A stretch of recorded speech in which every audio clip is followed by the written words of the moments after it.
جس کا دعویٰ 50 سال سے ایمان کا ہے، جس کا دعویٰ 20 سال سے ایمان کا ہے، جس کا دعویٰ یہ ہے وہ ٹھوک بجا کے کہتا ہے میں اس جماعت کے اندر اتنا پرانا ہوں، مجھے 40 سال ہو گئے، لیکن ضرورت پیش آئی اس بات کی کہ اس کو بتایا جائے کہ جس جماعت سے آپ کا تعلق وابستہ 40 سال کا عرصہ ہو گیا، اس جماعت کا موقف کیا ہے؟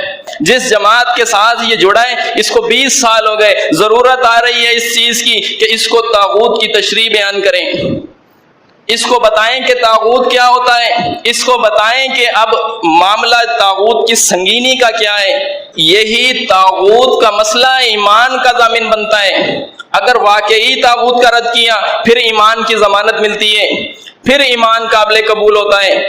اس معاشرے میں اگر ایک شخص یہ دعویٰ کرے انا ربکم الاعلی، میں بڑا رب ہوں، ایک شخص دعویٰ کرتا ہے، اس کے اوپر تو لگ گیا فتویٰ، اس کو تو لٹکا دیا جائے گا پھانسی پہ، لوگوں کے ہاتھوں وہ مارا جائے گا۔ لیکن جو شخص یہ کہے کہ یہ صحیح دعویٰ کر رہا ہے، کیوں جی اس کا مقام کیا ہوگا؟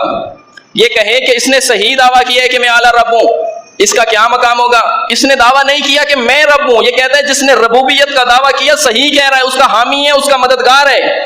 اس مسئلے کو سمجھ لیں، مسئلہ سمجھنا انتہائی آسان ہو جائے گا۔ فرمایا والذین کفروا، وہ لوگ جنہوں نے کفر کیا، وہ لوگ جنہوں نے کفر کیا، اولیاءہم الطاغوت، ان کے حامی، ان کے مددگار، ان کے سہولت کار، ان کے اعلیٰ کار، فرمایا یہ طاغوت ہیں۔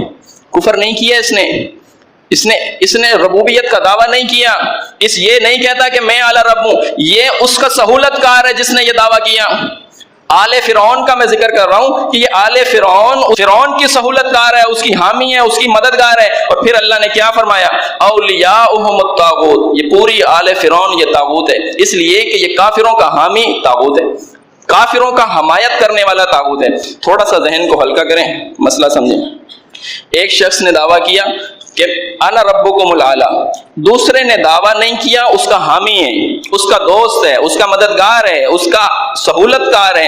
فرمایا کہ یہ سہولت کار طاغوت ہے، وہ بہت بڑا طاغوت ہے، یہ طاغوت ہے۔ اس مسئلے کو سمجھایا، فرمایا جس نے حامی کا بھی کفر کر دیا اس کا تو کفر کرنا ہی کرنا تھا، جس نے انا ربکم الاعلی کا دعویٰ کیا اس کا تو کفر کرنا ہی کرنا تھا، جس نے کفر کیا اس حامی کا، اور تو کیوں حمایت اس کی کرتا ہے، اور تو کیوں اس کا حامی بنتا ہے، اس کا مددگار بنتا ہے، اس کا سہولت کار بنتا ہے؟ فرمایا جس ایمان والے نے حامی کا کفر کیا اس نے مضبوط سہارا تھام لیا جو کبھی ٹوٹنے والا نہیں۔